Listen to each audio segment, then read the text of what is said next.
लेकिन डॉक्टर साहब का पता चला कि डॉक्टर साहब यहाँ आए हैं, ये मेरा दायित्व बनता है उनके अनुज होने के नाते कि अगर उनके चरण आगे आगे गए हैं तो पीछे मैं रुक के उस माटी को नमन करूँ। इसी कड़ी में त्रिवेणी संगम सेवा समिति को 2100 रुपए का सहयोग अपनी तरफ से, ताकि आगे की जानकारी हमको पहले से रहेगी तो जितना और हो सकेगा उतना मैं करने की कोशिश करूंगा। लेकिन हमारे सुपर हीरो आप लोगों के बीच में है, हमारे बड़े भैया अनिल जी, संतोष तिवारी जी, हमारे भैया दिनेश यादव जी और इस नारायण जी, अनिल तो हमारे हीरो हैं। सब लोग लगभग हमारे मॉडल हैं। मैं सब लोगों को फॉलो करता हूँ। वाणी को विराम दूंगा। बहुत बहुत धन्यवाद। धन्यवाद। भिक्षा नहीं शिक्षा दीजिए, क्या सुंदर एक स्लोगन मिला है, भिक्षा नहीं शिक्षा दीजिए। इस मुहिम में डॉक्टर साहब का जो अभी यहाँ का संकल्प हुआ और इन्होंने थोड़ा सा निर्णय लिया, हम लोग भी इस कार्य में अपना सहयोग देंगे, उस व्यक्ति तक को आप तक पहुँचाने की कोशिश करेंगे। जागरूकता अभियान बहुत जरूरी है और तिवारी परिवार में बताना चाहता भैया, आपके सहयोग से आपके लिए तिवारी परिवार बनाया गया है। हमारा उद्देश्य है कि लोग ज्यादा से ज्यादा लोग जुड़े।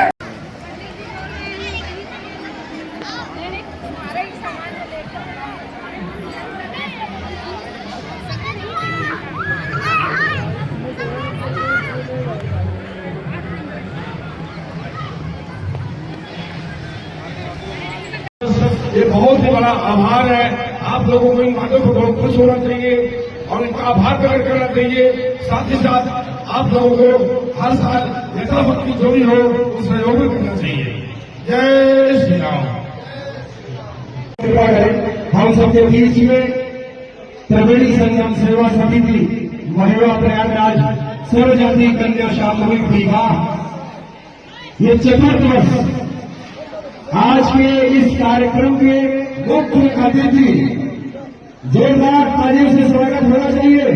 आज के कार्यक्रम के मुख्य अतिथि श्रृंगेरपुर महाराज निषाद राजगुहा के वंशज डॉक्टर वीके कश्यप निषाद, उनकी पुत्री कुलवधू श्रीमती जी का आगमन हुआ है। मैं इस पवित्र मंच से आपकी उपस्थिति को प्रणाम करता हूँ, वंदन करता हूँ, आपका अभिनंदन करता हूँ कि आप जैसे वरिष्ठ समाज सेवियों से आज त्रिवेणी संगम आगे की तरफ की ओर अग्रसर है।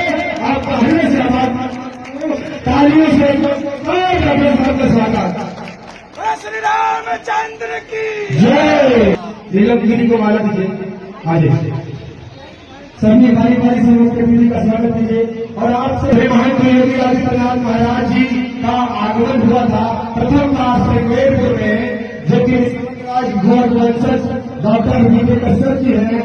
वे VIP प्रोटोकॉल के जरिए आदरणीय डॉक्टर साहब ने केंद्रीय मुख्यमंत्री गुरु गोरक्षनाथ पीठ योगी आदित्यनाथ महाराज जी से व्यक्तिगत मुलाकात किया, उनसे उनका स्वागत किया। विस्तृत बैठकर डॉक्टर साहब और माननीय मुख्यमंत्री जी के द्वारा वार्ता हुई और श्रृंगेरपुर पूरे प्रयागराज धाम के लिए आदरणीय डॉक्टर साहब ने माननीय मुख्यमंत्री जी से संबोधन प्रकट किया। माननीय मुख्यमंत्री जी ने भी दिया कि आपके द्वारा जो श्रृंगेरपुर को सजाया गया है उस पर 4 साल लगाने का काम करेंगे। बड़ी भाइयों, जय श्री राम, जय श्री राम। प्रदीप जी पूजा करके बोले जी, प्रदीप जी का जाइए, दर्शन करिए, धोती पकड़ के काली समाज में आ जाए। बड़ी समस्या, अरे थोड़ा साइड दी। बजाएंगे की खाने की भाई को 50,000 भाव होगी। इसलिए फोटो भाई को बहुत बहुत दिल से आभार प्रकट करना। धन्यवाद। जय श्री राम। जी बिल्कुल बिल्कुल, आप बताइए।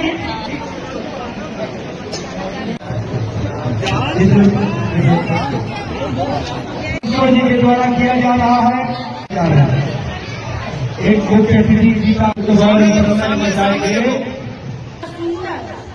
इतने बड़े रूप में आपने कार्यक्रम जो रखा है और इसको एक बड़ा स्थापित रूप से, कहीं कोई हलचल नहीं है, कहीं कोई भगदड़ नहीं, इतनी अच्छी तरीके से 15 जोड़ों की शादी, इसके वजह से कितनी तैयारी करनी पड़ी होगी, कितने आप ये सोचते हैं उन सारे बच्चों की सारी सहयोग मैं करूंगा।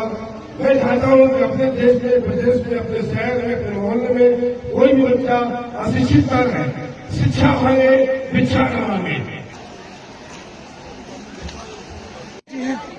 दूल्हा और दुल्हन को आशीर्वाद, उनकी माता जी कौन है भैया? राज्य में गरीब, दिव्यांग, असहाय कन्याओं को हमारी टीम घर घर जाकर देखती है और देखती है कि ये पात्र हैं तो उनका रजिस्ट्रेशन करा के और एक बृहद तरीके से सामाजिक सद्भाव के साथ, सनातन रीति रिवाज के साथ, क्षेत्र के संभ्रांत लोगों से, अन्य संस्थाओं से मिलकर चंदा ग्रहण करके इस भव्य और दिव्य कार्यक्रम को सुचारू रूप से पूर्ण किया जाता है।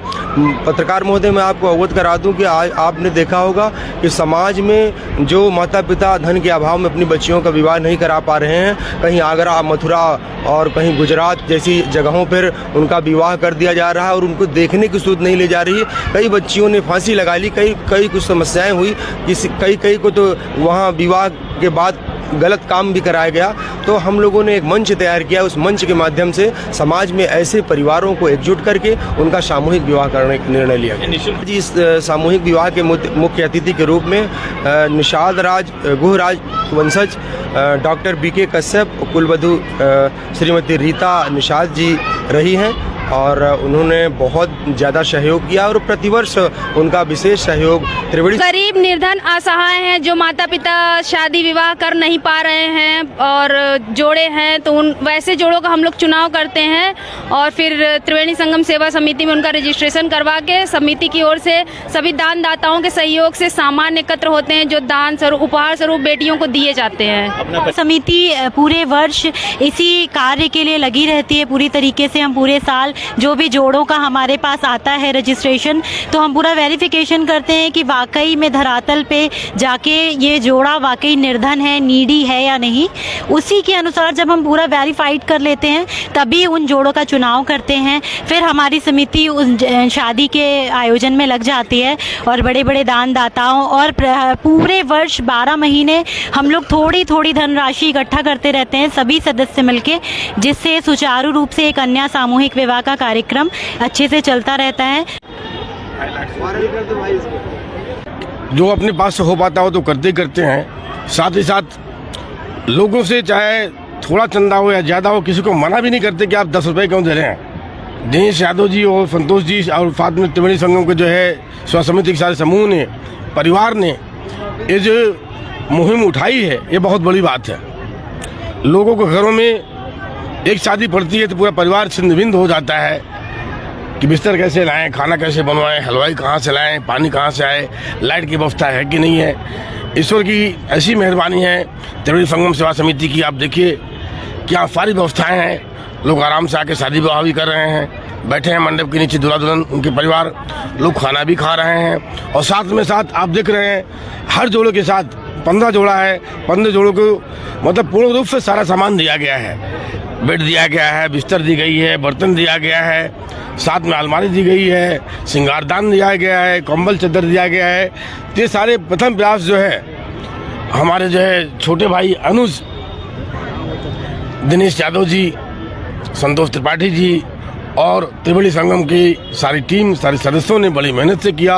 और आज यहाँ पे जो इतना बड़ा कार्यक्रम इन्होंने आयोजित किया है, इस कार्यक्रम को आयोजित करने के लिए उन्होंने कितने महीनों से मेहनत किया होगा और कितने लोगों के पास में वो गए होंगे, कितना अरेंजमेंट किया होगा, ये तो वही जानते हैं। इसीलिए सबसे पहले तो मैं दिनेश भैया और संतोष भैया और जितने भी त्रिवेणी संगम समिति के जो सदस्य हैं उनको मैं बधाई देती हूँ और वो सभी बधाई के बहुत बहुत बधाई के पात्र हैं। और इसके अलावा जो ये इतने 15 जोड़ों की नवविवाहित युगल की शादियाँ भी हो रही है, कन्याओं को तो दान देना ऐसे ही बहुत बड़ा सौभाग्य होता है और ये छोटा सा दान देने का हम लोग को सौभाग्य प्राप्त हुआ है। ये हमेशा ऐसे ही बने रहे और हम लोग हमेशा आते रहे। हर वर्ष हम लोग प्रतिवर्ष वैसे भी यहाँ आते हैं और जो हमसे बन सकता है सहयोग वो हम लोग करते हैं। आज इस समिति को 4 साल हो गए और इस समिति में हम लोग 4 सालों से हमेशा आ रहे हैं।